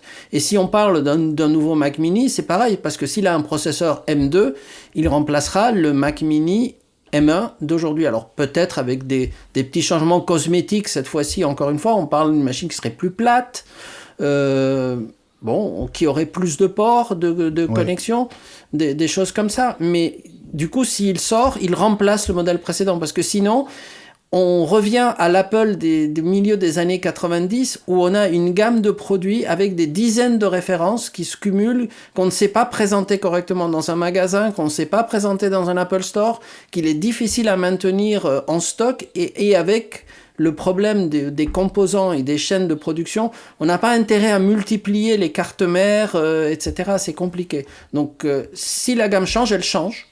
Très bien. Comme habitude. L'une des questions, c'est est-ce qu'il y a une place pour un modèle de portable entre le MacBook Air et le premier MacBook Pro 14 pouces? Non. Bon. Je suis d'accord. L'éventail se pince de plus en plus. Et en plus, il y a un vrai enjeu au niveau de l'adaptation de la gamme Pro actuelle, encore sur Intel, l'adaptation à la gamme Apple Silicon. Apple ne peut pas se contenter de rajouter des cœurs, c'est une vraie refonte. Chaque fois, des puces, c'est différent. On avait parlé avec Fred, je crois qu'il a d'autres éléments sur les puces à venir. Et il y a vraiment beaucoup de travail à ce niveau-là pour Apple. Et les autres modèles qui ont déjà été servis vont un petit peu attendre leur tour maintenant. Ouais. Bon, le panorama de l'année, pour être complet, donc 5 Mac, 4 ou 5 on va dire, iPad 10, iPad Air 5, nouvelle iPad Pro, 3 nouvelles Apple Watch, la série 8, une nouvelle SE, et puis un modèle baroudeur, peut-être un format montre de plongée, pourquoi pas. Et puis bien sûr, le casque de réalité virtuelle, dont la production doit toujours démarrer dans un an, c'est-à-dire au 4e trimestre 2022. Est-ce qu'on est d'accord sur cet horizon-là ? Ouais ? Oui. Ça vous semble... Et les nouveaux iPhones, évidemment, hein, mais ça va de soi. Le 14. Moi, j'ai du mal à croire à une autre forme d'Apple Watch, mais après, why not, après tout. Apple peut nous surprendre. Apple doit nous surprendre. Oui, mais si Marc le dit, c'est que quelque part, il a vu des choses. Hein. Et puis, Withings l'a fait, alors Apple peut le faire. Ouais. Gilles, tu voulais ajouter un truc ? Oui, je voudrais rebondir sur ce que disait Ellie. Gene Munster aussi avait vu des choses et finalement... Non, il a dû voir des trucs. Souvenez-vous de ce que disait Steve Jobs, c'est qu'ils étaient aussi fiers, et peut-être davantage fiers de certains produits qui n'étaient pas sortis, que de ceux qui, effectivement, avaient touché les... Oui, on peut toujours... Ils font des chouettes produits. Je montre la ScanWatch de chez Withings en modèle montre de plongée, qui est une montre connectée. Donc qui n'a pas du tout le même design qu'une Apple Watch, mais au départ c'était un modèle de montre de ville qu'ils ont sorti en version montre de plongée. Mais oui, Gene Munster avait vu... Merci François. Ouais, Gene Munster, il avait vu la télé Apple, hein, on va rappeler. Hein. Oui. C'est ce que j'allais dire, elle est derrière, tu la vois pas ? C'est ça. Bon, on va revenir aux États-Unis. La FTC, l'équivalent américain de l'ARCEP et de l'autorité de la concurrence, veut empêcher Nvidia de finaliser l'acquisition d'ARM. Alors, on en avait parlé avec Gilles dans i5. Ellie, c'est quoi l'enjeu de cette bataille entre deux entreprises, une administration américaine qui veut empêcher une entreprise américaine d'acquérir une technologie aujourd'hui japonaise? En fait, ils essayent d'éviter un gros regroupement, en fait, puisque Nvidia est un énorme acteur, et si ils arrivaient à racheter ARM, qui est un des plus gros fondeurs actuels, ça créerait un groupe qui aurait une place prédominante sur le marché, et puis... ça, d'après ce que dit le gouvernement, ça empêcherait l'innovation, parce qu'à partir du moment où on a un groupe qui est un peu monopolistique, c'est eux qui dictent le rythme des innovations. Ça empêche un peu la concurrence. C'est à ça que sert... C'est pas un fondeur. Ils font avancer les technologies et ils vendent ensuite des licences. C'est un peu comme si... Volvic ou Evian acheter une source et puis continuer à vendre à d'autres sous-marques, d'autres marques, l'eau dont ils sont propriétaires. Ça pose, tu l'as dit, ça pose un gros problème de concurrence et de monopole, surtout de distorsion. Oui. Ça pourrait en poser à Apple, puisque Apple licencie architecture et design de ses processeurs à ARM, comme d'autres marques. Et oui, mais Apple, comme d'habitude, a un deuxième fer au feu. Et apparemment, possiblement, comme on dit de façon horrible ces temps-ci, il serait en train de préparer une bouée de sauvetage, au moins un plan B, avec le risque 5, ou le risque V, je ne sais pas comment on le prononce, qui serait un retour. L'ARM aussi est une technologie risque. Et donc, il y aurait cette possibilité-là, en cas de rachat effectif d'ARM par NVIDIA. Ouais. À ce moment-là, il pourrait se rabattre sur la plateforme RISC 5 et qui est open source et qui est un petit peu comme l'Unix sur lequel est basé macOS 10. Bon, on suit ce dossier ARM NVIDIA avec la FTC au milieu. On va passer aux dernières infos de cette semaine. Allez, pour le fun, vous avez transformé votre iPhone en boule à neige ou pas, mes amis? Bah, pour essayer, oui. Non. Moi, ça n'a pas marché. Oh, alors tu lances l'appli Apple Store, pas App Store, Et, oui. Apple et Store. non pas App Store, hein, voilà, Ouais. c'est ça. Ah, l'Apple Store, d'accord. Et dans la barre de recherche, tu tapes les 3 mots Let It Snow, comme la chanson, et tu verras des flocons dégringoler tout doucement sur ton écran. C'est très joli. Très joli. Je l'ai fait sur l'App Store. Et ce qui est Oui, marrant, moi c'est aussi. Hein. quand on Je te secoue rassure. l'iPhone, ça fait des tourbillons de neige, c'est rigolo. Il y a la Vierge dedans? Non. Non, sans la Vierge. Sans la crèche et sans la Vierge. Je ne sais pas si vous avez vu passer ces photos de AirPods transparents, publiées sur Twitter par un collectionneur qui s'appelle Giulio Zampetti. Bon, il ne dit rien sur l'origine de ces AirPods, dont effectivement le fuselage est transparent. Il n'y a que la partie qui se met dans l'oreille qui est blanche. Bon, on se disait avec, je ne sais plus qui était là dans High Five quand on en a parlé, c'était Gilles, que on est très content que les AirPods soient blancs finalement. Oui. Mais ça fait un objet de collection évidemment, parce qu'on les avait jamais vus nulle part, ces AirPods. Je ne sais pas du tout d'où ils viennent.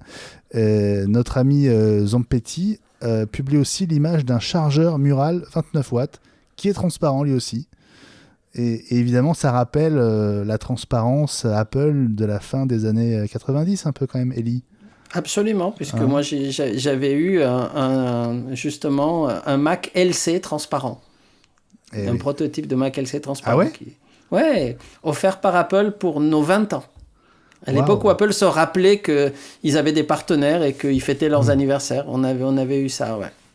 Ouais, moi, je m'étais saigné pour acheter un modèle, tout ce qui est plus classique, beige. C'était mon premier Mac.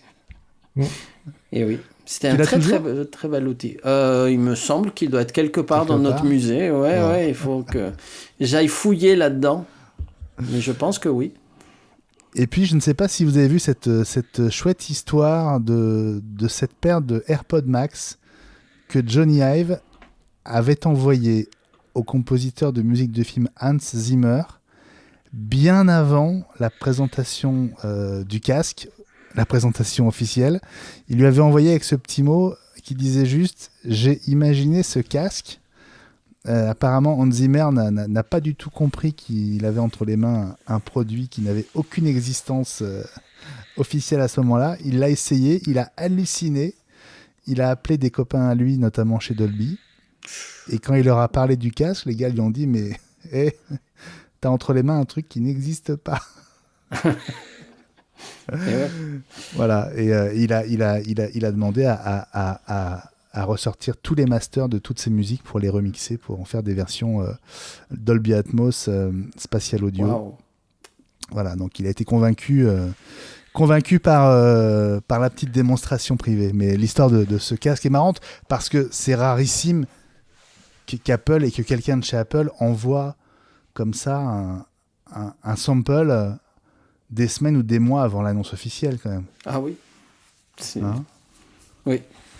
Ça n'arrive quasiment jamais. Hein. On n'a pas d'autres exemples à citer. Bon, à part l'iPhone qui avait été perdu dans un bar, je ne sais pas si vous vous rappelez. C'est ça. Mais c'était pas vraiment volontaire. Non. Non, Voilà. mais c'était des testeurs stipendiés, tandis que là, c'est vraiment un Là, beau c'est geste. Johnny Ive. Hein. Voilà pour les infos de la semaine. On y a passé le temps qu'il fallait. On a 2 petites rumeurs à vous proposer cette semaine. À tout de suite. Apple prévoirait une variante plus grande de l'iPhone SE3 pour 2023.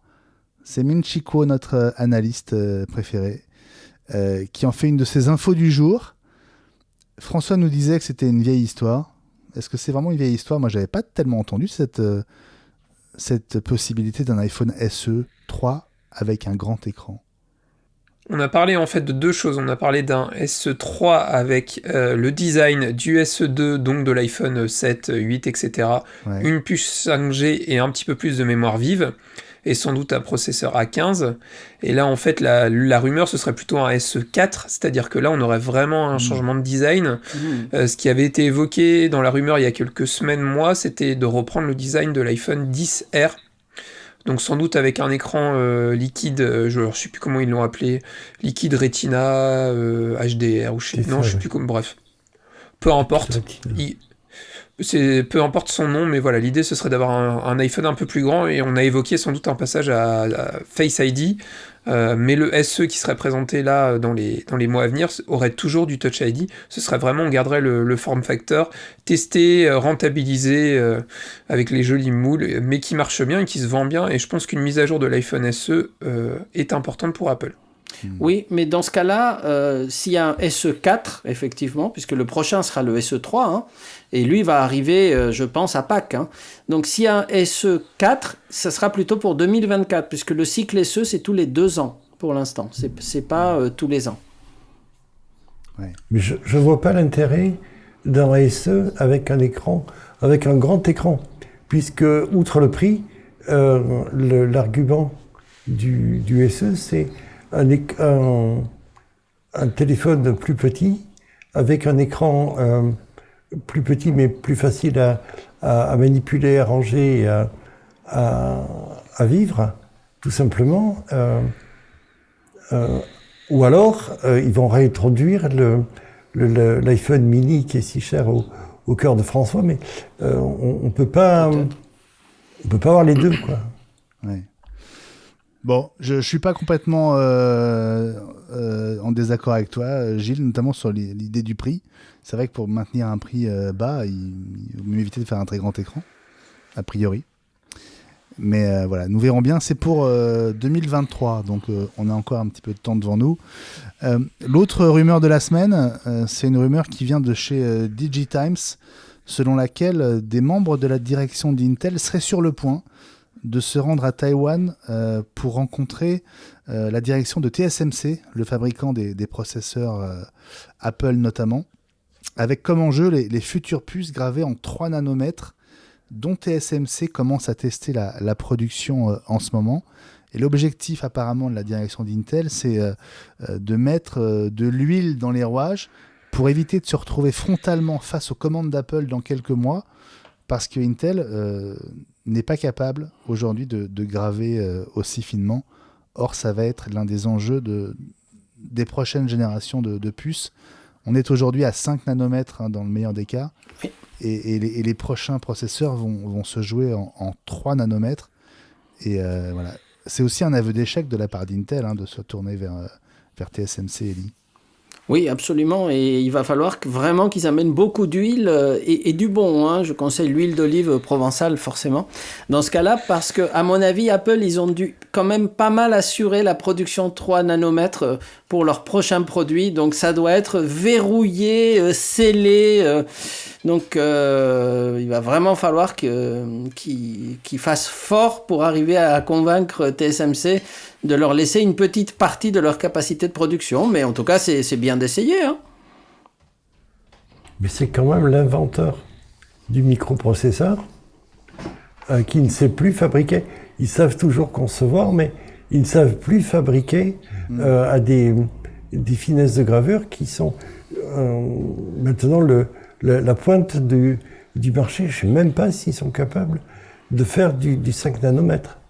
Pas non, tout à fait sûr. je crois qu'ils sont autour de 10. Ouais, enfin, ils sont beaucoup plus hauts.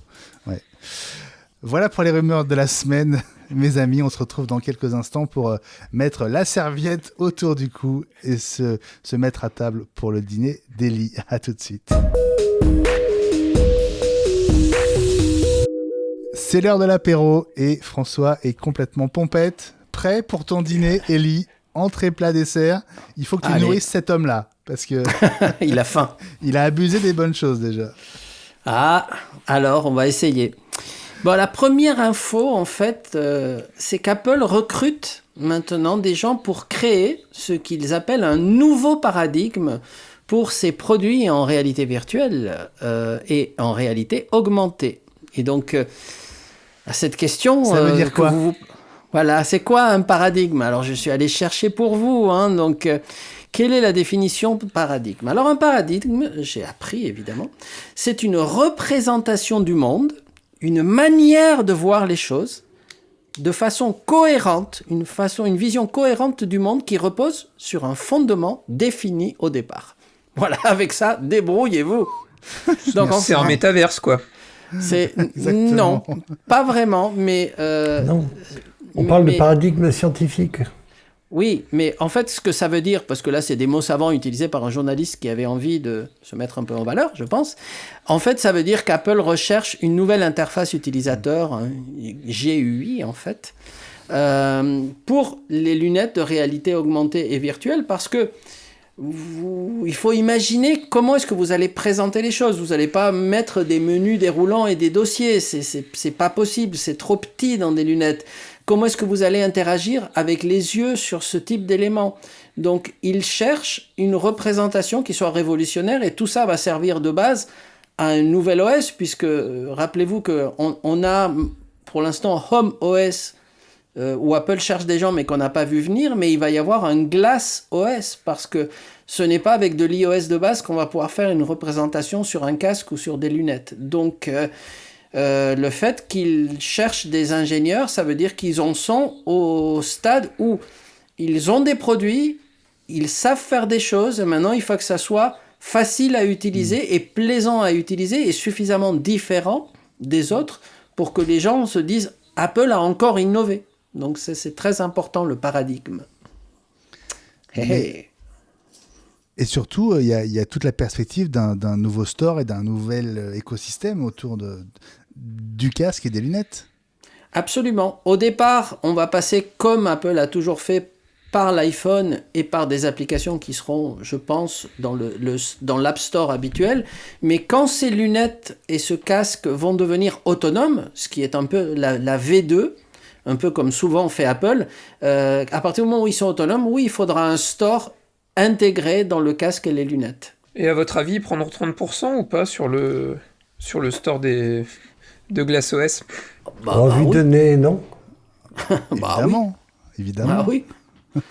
La question, c'est quand on sera aux lunettes, donc après le casque, étant donné qu'ils vont accepter les verres de vue et qu'ils ont des accords avec Zeiss, si j'ai bien compris, mais pourquoi pas un jour avec Essilor et les autres, est-ce qu'ils vont leur demander 30% pour pouvoir mettre des lunettes de vue dans les lunettes Apple ? C'est voilà pas une impossible. Question qu'elle est bonne. Voilà la petite entrée, c'est juste pour vous mettre en appétit. Corsé, futuriste, effectivement. Je peux mettre un grain de sel ? Vas-y. Ah, vas-y, oui. Dans un apéro, a priori, toujours. pour les... Rectifie l'assaisonnement, Gilles. Pour les lunettes, pour la correction oculaire, la correction optique, ça serait au niveau du matériau lui-même que les cristaux seraient organisés de façon à renvoyer de la lumière plus ou moins en avant ou en arrière selon la correction nécessaire, au lieu d'avoir un verre courbé comme on a actuellement. Ok. C'est des nanocristaux qui sont... Et ce serait Zeiss qui travaille avec Apple là-dessus, donc ça nous va comme information, tout à fait. Ouais. Bon, ça enlève Essilor, dommage. Mais... c'est les deux grands concurrents. Il y a Nikon aussi qui fait des verres. Je crois qu'il y a 3 grandes marques mondiales. Après, il y a tous les petits Chinois. Voilà, mais les 3 gros fabricants sérieux, c'est ces 3-là. On passe au plat de résistance, Ellie. Oui, et là, attention, ça c'est un plat important. Parce que c'est décidément pas la semaine d'Apple, hein, on va dire, ou le mois ou le semestre d'Apple, parce qu'il semblerait, d'après des informations publiées par MacRumors, donc généralement plutôt sérieuses, que la vie privée chez Apple est moins privée qu'on ne le croit, c'est-à-dire que vous vous rappelez évidemment qu'avec iOS 15, Apple a beaucoup insisté sur la vie privée, sur le tracking d'applications. On en a parlé en long, en large et en travers. Mais il semblerait que les conditions soient quand même pas si strictes que ça et qu'en particulier, et c'est un peu choquant, hein, mais des utilisateurs qui ont répondu « Non, je ne veux pas être traqué par Facebook et Instagram », eh bien, continue à être traqué, c'est-à-dire qu'Apple tolère sous certaines conditions et n'empêche pas que ses utilisateurs soient quand même traqués par des applications auxquelles nous avons répondu « Je ne veux pas être suivi et traqué ». Et donc, encore une fois, si c'est vérifié, c'est un tout petit peu choquant, je trouve, hein, parce que vous avez répondu non et on vous traque quand même. Donc... il s'appuie sur des études qui ont été faites par le Financial Times et qui dit, donc encore une fois un journal sérieux, qui dit qu'en fait Facebook, puisque c'est la compagnie ou Meta maintenant, à qui appartient Facebook et aussi Instagram, utilise en fait des failles dans le contrat légal qu'Apple leur a fait signer comme à tous. Et que, donc, c'est pas qu'Apple autorise le fait de le faire, c'est que eux, ils ne tiennent pas compte que les utilisateurs ont dit non, et ben, ils bypassent ça parce qu'il semblerait qu'il y ait des petites failles légales. Et donc, Apple... C'est un sac de nœuds sans nom. Si on refuse d'être suivi, mais qu'on l'est quand même, ça va devenir ingérable. Ah ben ça devient fou, et c'est pour ça que je dis, ça va être très très compliqué, parce qu'Apple... n'a pas répondu officiellement à ces articles. Donc, est-ce que c'est un nouveau scandale en perspective ? Est-ce qu'Apple n'est pas en train de prendre l'eau un peu comme un bateau en perdition de tous les côtés ? Parce que tout le monde était sûr et certain, moi le premier, que Apple était très strict là-dessus. En plus, Facebook, je pense un peu hypocritement, se plaignent jour et nuit qu'à cause de ça, ils perdent des milliards en revenus, pauvres de nous, etc. Bah, s'ils continuent à traquer les utilisateurs, parce que, ok, Apple les laisse peut-être, ou en tout cas, ils vérifient pas assez encore, mais c'est quand même Facebook qui vous traque, c'est pas Apple, hein. Donc, voilà, est-ce qu'il y a des ententes cachées, encore une fois ? Gilles fait non de la tête, hein. Non, ils sont faits. C'est pas la première fois qu'ils se font rouler dans la farine quand ils signent un contrat. Souviens-toi de Microsoft pour les premières versions de l'utilisation de l'interface graphique utilisateur. Oui, c'est vrai. Là, il y a eu un trou dans la raquette. Ici, ils sont engouffrés tout en continuant à faire pleurer Margot. De façon hypocrite. En fait, la réponse qu'a eu le Financial Times a été de dire que dans le contrat Apple, il est expliqué à tous les développeurs qu'ils ne peuvent pas retirer des données d'un device pour l'identifier à partir du moment où les utilisateurs ont dit qu'ils ne voulaient pas être suivis. Et Facebook dit que ça dit quelque chose sur les données, mais qu'ils peuvent quand même observer des signaux et des comportements, parce que signaux et comportements ne font pas partie de la phrase. Et qu'en plus, ils les mettent dans des groupes en disant « Nous ne suivons pas des utilisateurs finaux, nous suivons des groupes d'utilisateurs. » Bon, un groupe, c'est à partir de 2. Hein, donc, on est vraiment des pions. Hein. Ouais, à mon avis, il y a des choses... pas très clair quand même là-dessus. Bon, moi, ce plat de résistance, je le trouve un petit peu indigeste. J'espère que le dessert va passer plus facilement. Le dessert est beaucoup plus léger puisqu'on va parler en fait des paradoxes spatio-temporels. Waouh. Après les paradigmes. Mais oui, mais c'est quelque chose qui est assez intéressant. Et c'est une information qui vient de CNET et qui a été reprise après par MacG, mais l'information originale vient de CNET.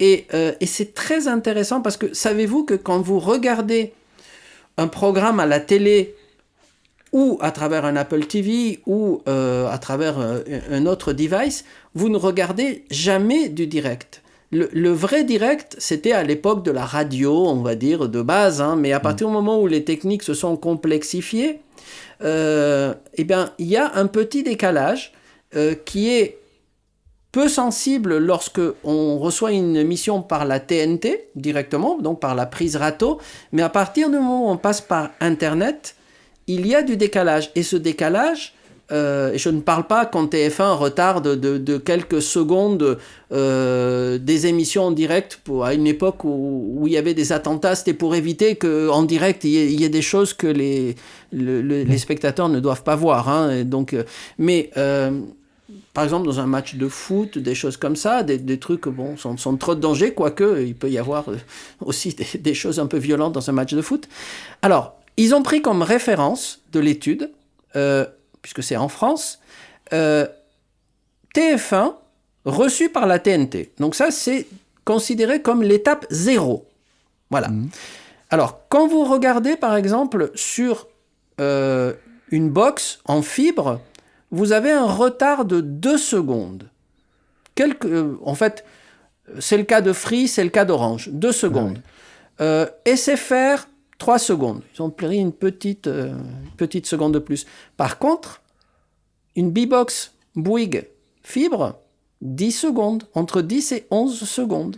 Donc, quand même, on n'est pas dans le direct. Hein, c'est-à-dire que l'exemple qu'ils disent, c'est qu'il y a un but du PSG, vous entendez votre voisin le crier bien avant que vous le voyez sur votre écran et vous dites, mais que se passe-t-il? Exact. Donc, c'est un peu embêtant, mais ça se complique parce que quand ça vient d'un navigateur, donc que vous le recevez en HTML sur le site d'un de ses fournisseurs, là, vous êtes sur du 23 secondes sur un PC, 26 secondes sur un smartphone, l'application MyCanal, 26 secondes, et si c'est Molotov ou Salto, vous êtes à 44 ou 49 secondes de retard. Wow. Donc c'est quand même pas neutre. Et alors, que se passe-t-il pour régler ça? Eh bien, il semblerait que Apple est en discussion et même en test avancé avec MyCanal pour utiliser un nouveau protocole Apple qui existe depuis iOS 14, mais qui n'était pas vraiment utilisé, et d'autant plus dans iOS 15, qui s'appelle le HSL, et le but étant donc HLS, pardon. C'est HLS qui est en fait de la technologie à basse latence et qui va permettre... Ah, mais ça existe depuis très longtemps, le HLS. Oui, c'est pas utilisé. Techno, hein. Oui, absolument. En fait, ça a été présenté, le Apple HLS a été présenté à la WWDC 2019. 2019, oh hein, donc c'est bien plus vieux, ça. C'est en tout plus vieux. Oh là là. En tout cas, ça, c'est celle d'Apple. C'est la version Apple qui a été présentée. Oui, c'est ça. Non. Bon, Vas-y, mais je vais trouver ça. Non, mais bien sûr.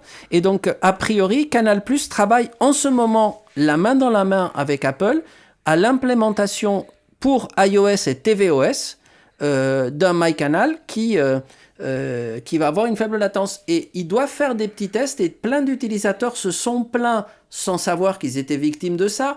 Mais dans les dernières versions de MyCanal, aussi bien sur votre Apple TV que sur votre iPhone, vous cliquez sur une chaîne et vous avez une période noire qui peut durer quelques secondes et vous vous demandez si c'est en panne ou pas.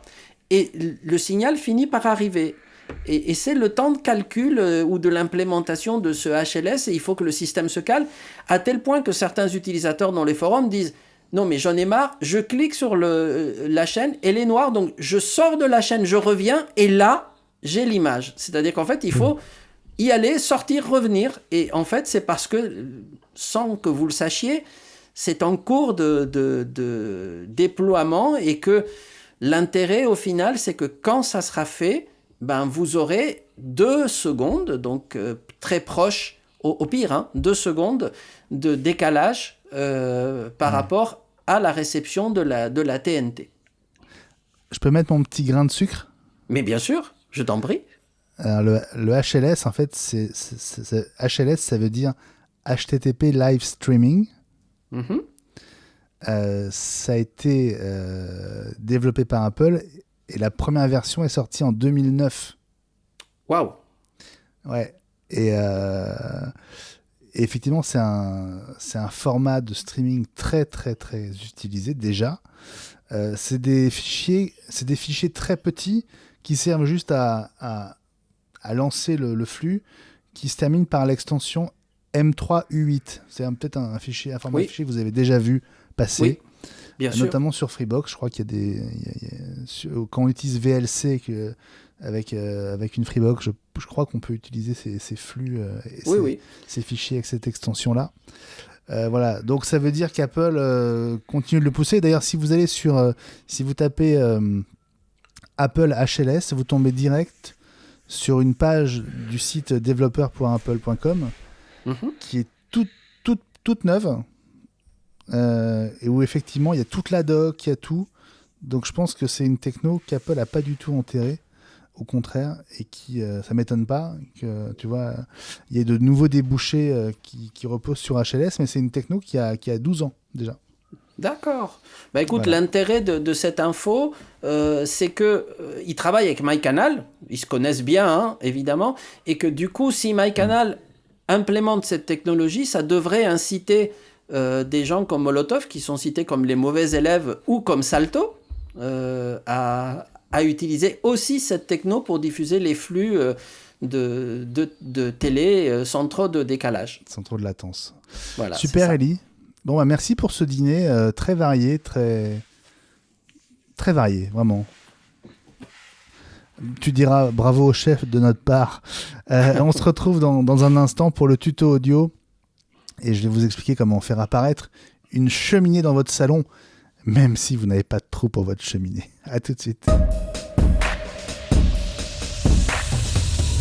Le tuto audio, on se met un petit peu déjà à l'heure de Noël qui arrive dans 15 jours.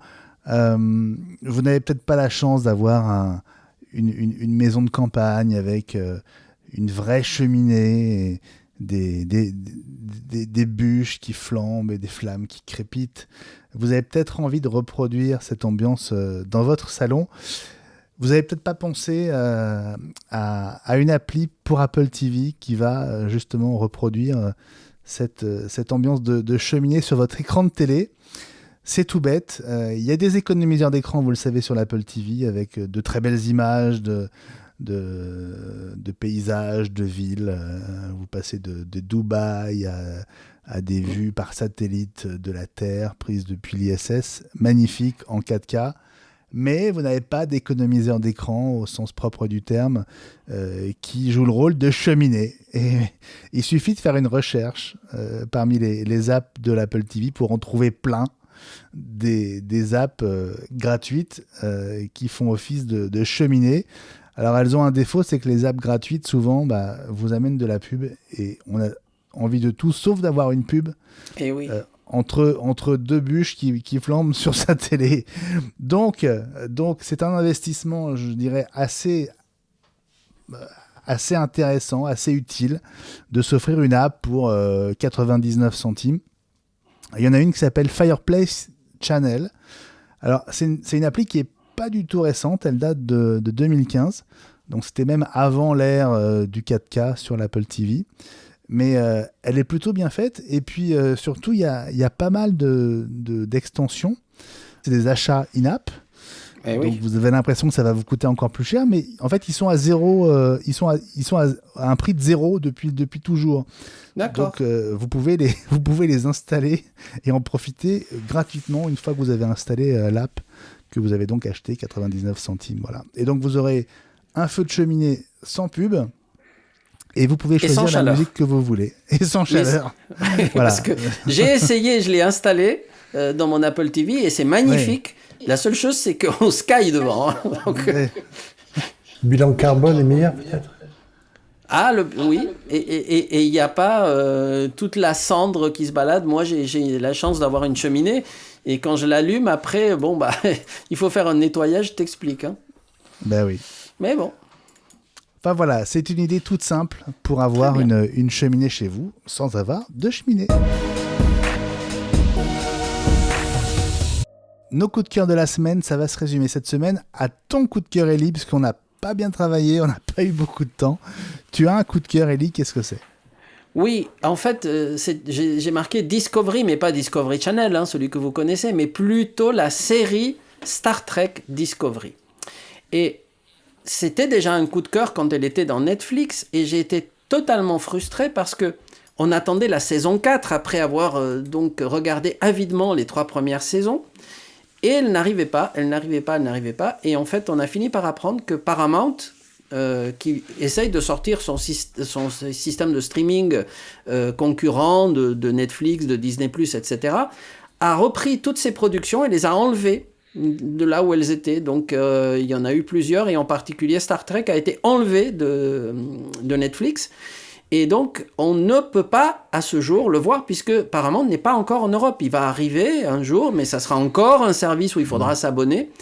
Et moi, c'est une série que j'adorais, et on est obligé de passer par des téléchargements plus ou moins légaux, on va dire, pour les fans, pour pouvoir voir la nouvelle saison 4 qui vient de démarrer. Il y a les 3 premiers épisodes qui sont disponibles, et c'est juste incroyablement bien fait. Ça reste du Star Trek. Et franchement, je suis très très très fan. Donc pour ceux qui veulent le voir légalement, il faudra attendre Paramount en France. Et sinon, vous savez où chercher. Hein. Mais c'est vraiment très bien, je vous le conseille. C'est celle où le commandant est une femme? Absolument. Oui, et où il y a un vaisseau qui en fait, plutôt que d'aller dans l'hyperespace, il va n'importe où instantanément en utilisant un moteur avec des spores, donc et un réseau micellaire. Allez savoir pourquoi, mais ça permet de se téléporter instantanément à l'autre bout de la galaxie, sans limite, sans rien. Tout, c'est merveilleux, et il se passe plein de choses, et c'est très très bien réalisé. Bon voilà, et Discovery... Voilà. Oui. Ça s'appelle Star Trek Discovery, et donc je pense que dans les victimes de cette acquisition Paramount, il y aura aussi Star Trek Picard, et en fait tous les dérivés de Star Trek en fait qui ont commencé. On a vu les saisons 1 ou des fois 1-2, et puis dès qu'on veut voir la dernière, on va être obligé de payer. Ah oui. C'est la vie. Et oui, mais on paye déjà, hein, parce que Netflix est payant, je vous rappelle. Oui, c'est vrai.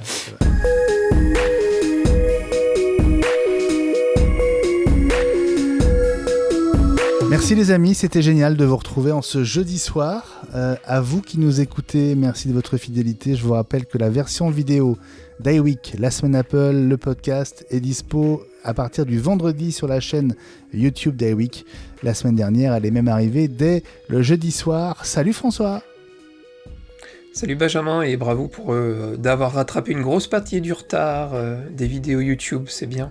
Je pense que les gens sont contents de voir nos super mimiques. Ouais, merci au MacBook Pro qui me permet de rattraper ce retard sans y passer trop de temps. Merci à toi de l'avoir remarqué, c'est sympa. Merci Ellie, à la semaine prochaine. Avec plaisir, mais oui, à la semaine prochaine, absolument. Et bien sûr, d'ici là, dans High Five, salut Gilles. Salut Benjamin, au revoir tout le monde. Au revoir tout le monde, j'espère que ton micro te donne satisfaction. Patreon.com/iweek, c'est l'adresse pour nous soutenir financièrement. Si vous appréciez notre travail, dites-le nous. Avec ce soutien, quelques euros qui font toute la différence pour nous, et on en a besoin. Exemple concret avec le micro de Gilles. High Five sur Apple Podcast et désormais aussi donc sur Spotify, c'est votre rendez-vous quotidien avec nous et l'actu Apple. Abonnez-vous pour plus de 20 épisodes par mois, ça vaut vraiment le coup. Et puis rendez-vous jeudi prochain avant 20h, on sera le 16 décembre 2021 et ce sera l'épisode 69. Ça va être chaud, et pas seulement parce que les marrons seront quasiment sur le feu. Bonne fin de semaine, bon week-end à tous et à toutes. À la semaine prochaine. Bye. Bye bye. Salut, ciao, bye.